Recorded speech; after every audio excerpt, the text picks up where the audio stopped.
جب مجھے سازش کے تحت 9 اپریل کو جب میں پرائم منسٹر ہاؤس سے نکلا اپنی ڈائری پکڑ کے، تو میرے مخالفین سب کا جنہوں نے سازش کی ان کا خیال تھا کہ اب مٹھائیاں بانٹے گی اور ساری دنیا اس کو برا بھلا کہے گی۔ میڈیا کا پورا ایک گروپ ساتھ ملا ہوا تھا ان کے، اور ان میڈیا نے پوری کیمپین چلائی اس کے اگینسٹ۔ میں پھر سلام کرتا ہوں وہ میڈیا جو اس کے باوجود کھڑا رائے حق پہ، سچ پہ کیمپین چلائی گئی۔ انہوں نے پہلے بلیک آؤٹ کروایا ہمارا، اور پھر ان ساروں نے آ کے ہم میرے پر کیسز بنانے شروع کر دیے۔ ہمیں جو 25 ہم جب ایک پرامن احتجاج کر رہے تھے کہ بیرونی سازش کے تحت ان کو بٹھایا ہے، وہ لوگ 60% کیبنٹ ضمانت پہ۔ شہباز شریف اور اس کا بیٹے کو سزا ہونے لگی تھی FIA کیس میں۔ کبھی کوئی تصور کر سکتا ہے کہ الیکشن کمیشن اجازت دے دے ان لوگوں کو الیکشن لڑنے کی؟ عموماً ساری دنیا میں الیکشن کمیشن، اگر آپ کے اوپر آپ انڈر ٹرائل ہوں، آپ کے اوپر اربوں روپے کے کرپشن کے کیسز ہوں، تو عموماً الیکشن کمیشن کہتی ہے کہ پہلے اپنے آپ کو کلیئر کرو اور پھر آ کے الیکشن لڑو۔ یہاں الیکشن لڑا رہے تھے اپنے آپ کو کلیئر کرنے کے لیے کرپشن سے۔ یہ کبھی دنیا میں ایسے نہیں ہوا کہ آپ پہلے الیکشن لڑیں، آپ اقتدار میں، اور پھر اپنے کیسز ختم کر دیں، یعنی خود ہی ملزم ہی قاضی بن جائے۔ یہ الیکشن کمیشن نے اجازت دی تھی ان کو۔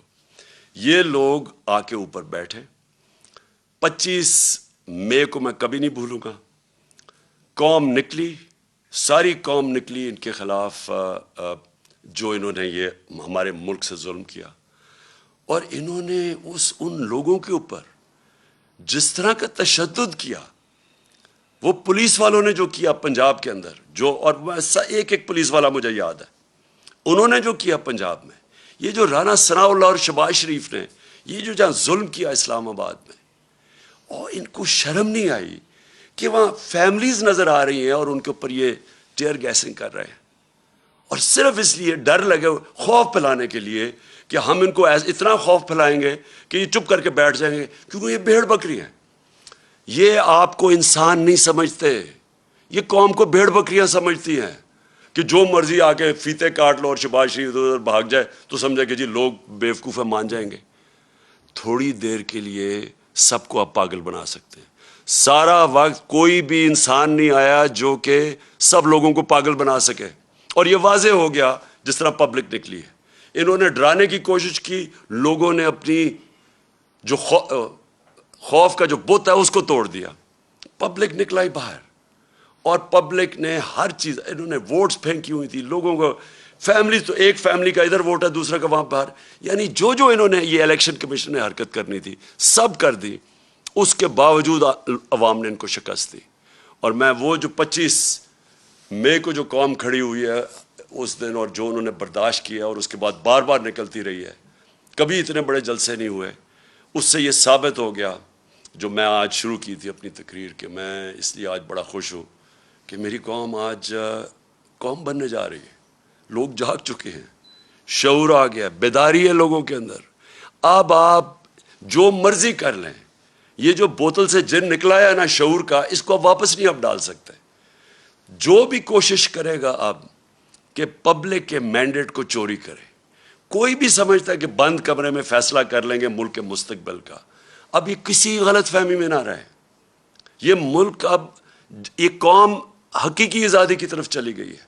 یہ جو ساری کیمپین تھی یہ لوگوں نے اس لیے نہیں کی کہ جی کوئی بائی الیکشن ہو رہا ہے، لوگ اپنی حقیقی آزادی کے لیے نکلے ہوئے تھے۔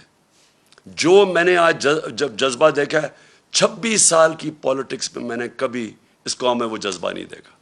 میں نے ایسے نہیں لوگوں کو نکلتے دیکھا، اور میں اس لیے کہہ رہا ہوں کہ اب 2 ہی راستے رہ گئے۔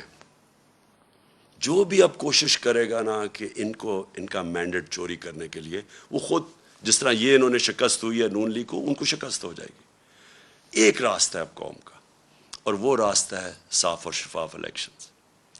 جو اس کے علاوہ میں بار بار کہہ رہا ہوں، اور میں جب مجھے انہوں نے ہٹایا وہاں سے، جب ہٹانے کی کوشش کر رہے تھے، تو میں نے آپ کو پتا کہ میں نے الیکشنز اناؤنس کر دیے تھے، لیکن پھر وہ ہماری عدالتوں نے اس کو اوور ٹرن کر دیا۔ میں ابھی بھی سمجھتا ہوں کہ ملک کے لیے وہ بہترین فیصلہ تھا، اگر سیاسی انتشار پیدا ہی کر دیا تو بیسٹ طریقہ عوام کو فیصلہ کرنے دیں کون کس کو وہ چاہتے ہیں کہ اس ملک کی قیادت کرے. میں ابھی بھی یہ کہہ رہا ہوں، ایک راستہ اس قوم کا صاف اور شفاف الیکشن، اور صاف اور شفاف الیکشن اس الیکشن کمیشن کے اندر نیچے کبھی بھی نہیں ہو سکتا. یہ ایک ملک کی جو سب سے بڑی سیاسی جماعت ہے، اس کو کوئی اعتماد ہی اس الیکشن کمیشنر پہ نہیں ہے. بار بار یہ ہمیں ڈسا ہے، بار بار یہ ہمارے خلاف کیا ہے، اور اس نے کھل کے ہمارے اگینسٹ اسٹیٹمنٹس دیے ہیں، اور ہمیں پتہ ہے یہ لاہور میں جا کے کن کے قدموں میں بیٹھتا رہتا. میں یہ اس الیکشن کمیشنر کو آج کہوں گا کہ آپ کے پاس راستہ ہے، آپ ریزائن کریں. ایک ہی آپ کے لیے طریقہ ہے. آپ ہو ہی نہیں سکتا کہ جب میچ کھیلنے جا رہے ہیں، دو ٹیمیں ہیں، ایک ٹیم کہتی ہے مجھے امپائر پہ اعتماد ہی نہیں ہے. کرکٹ میں بھی جب ہم میچ کھیلنے جاتے تھے ہم کہتے تھے ایک امپائر پہ اعتماد نہیں، اس امپائر کو ہٹایا جاتا تھا. ہمیں اعتماد ہی نہیں ہے اس کے اوپر، اور یہ ہمارے اوپر مسلط ہوا ہے. اور دوسری چیز، جج ہے، یہ امپائر الیکشن جج بھی ہے. جج کا کام کر رہے ہیں نا، دو جو کمپیٹ کر رہے ہیں، جج نے فیصلہ کرنا ہے. ہر عدالت کے اندر اگر آپ ایک جج کو سمجھتے ہیں متنازع ہے، وہ ریکیوز کرتا ہے اپنے آپ کو. تو مہربانی کر کے آپ کو ریزائن کرنا چاہیے. ہمیں کوئی آپ کے اوپر کانفیڈنس نہیں ہے، قوم کو آپ کے اوپر کوئی کانفیڈنس نہیں ہے. آپ ایک بائسڈ آدمی ہیں، اور آپ ایک پارٹی کے ساتھ بالکل جڑے ہوئے ہیں. اور آپ نے جو سندھ کا بھی الیکشن کروایا، اس کا آپ ذرا سندھ کے لوگوں سے پوچھیں، ذرا سروے کروائیں سندھ میں کہ جو لوکل گورنمنٹ کا الیکشن ہوا ہے کیا عوام اس کو تسلیم کرتی ہے. اس لیے میں آخر میں اللہ کا شکر پھر سے کرتا ہوں. اپنے نبی صلی اللہ علیہ وسلم کا ہمارے اوپر نظر ہے، ہم ان کی امت ہیں. میں اپنی عوام کا، خاص طور پہ پھر سے اپنے نوجوانوں کا، اپنی خواتین کا، ان کا سب میں شکر ادا کرتا ہوں، شکریہ ادا کرتا ہوں جس طرح وہ جس تعداد میں نکلے. اور میں اس میڈیا کا بھی شکر ادا کرتا ہوں، شکریہ ادا کرتا ہوں، جنہوں نے ہر پریشر کے باوجود انہوں نے ہماری سپورٹ کی. انہوں نے ہماری سپورٹ کیا کی، انہوں نے ہمیں بلیک آؤٹ نہیں کیا، ہمیں موقع دیا اپنا موقف رکھنے کا. اور مجھے پتہ ہے کہ کس طرح کے پریشرز تھے. اب پاکستان کو آگے بڑھنا چاہیے. ہمارے سامنے بڑے چیلنجز ہیں جو سازش کے تحت ملک کو ڈی سٹیبلائز کر دیا، اور معیشت جو نیچے جا رہی ہے، عوام مہنگائی میں پس گئی ہے. آج حالات دیکھیں کہ آج جو پٹرول اور ڈیزل ہے اس کی قیمت دیکھیں کہ انہوں نے 18 روپے پیٹرول کم کیا ہے، اور 35 روپے ڈیزل کم کیا. اور پہلے ڈیزل کو 130 روپے بڑھا دیا اور پٹرول کو 100 روپیہ بڑھا دیا. انٹرنیشنل مارکیٹ کے اندر آج جب ہم گئے تھے تو تیل بک رہا تھا 103 روپے، 103 ڈالر پہ بک رہا تھا تیل. آج وہ 95 پہ پہنچ گیا. تو ان کو نیچے کرنا چاہیے. اس وقت بھی لوگوں کے اوپر کم بوجھ ڈالنا چاہیے. لیکن معیشت تب ٹھیک ہوگی جب یہاں سیاسی سٹیبلٹی آئے گی، استحکام ہوگا.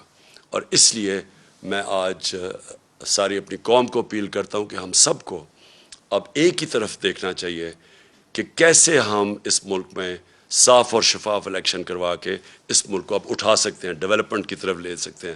میرا جو تجربہ ہوا ہے 3.5 سال میں، ایک دفعہ سیاسی سٹیبلٹی آ جائے ملک میں، سیاسی استحکام آ جائے، یہ ملک کے اندر اتنا بڑا پوٹینشل ہے بڑھنے کا.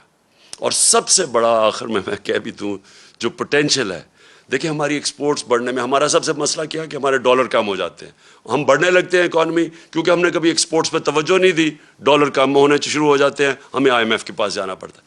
لیکن ہمارا اتنا بڑا اثاثہ بیٹھا ہوا ہے باہر، بیرون ملک پاکستانی، یہ ہمارا بہت بڑا اثاثہ ہے. ہم جیسے جیسے یہاں سیاسی استحکام آتا جائے گا، سٹیبلٹی آتی جائے گی، یہ لوگ انویسٹ کریں گے پاکستان میں. یہ تب تک نہیں انویسٹ کریں گے جب تک یہ ملک کے اندر یہ جو بحران رہے گا سیاسی. یہ ہے ہمارا اثاثہ. ان کا پیسہ لانے کے لیے، ڈالرز لانے کے لیے ہمیں پولیٹیکل سٹیبلٹی چاہیے. اس کے لیے ہمیں صاف اور شفاف الیکشنز چاہیے. پاکستان پائندہ باد.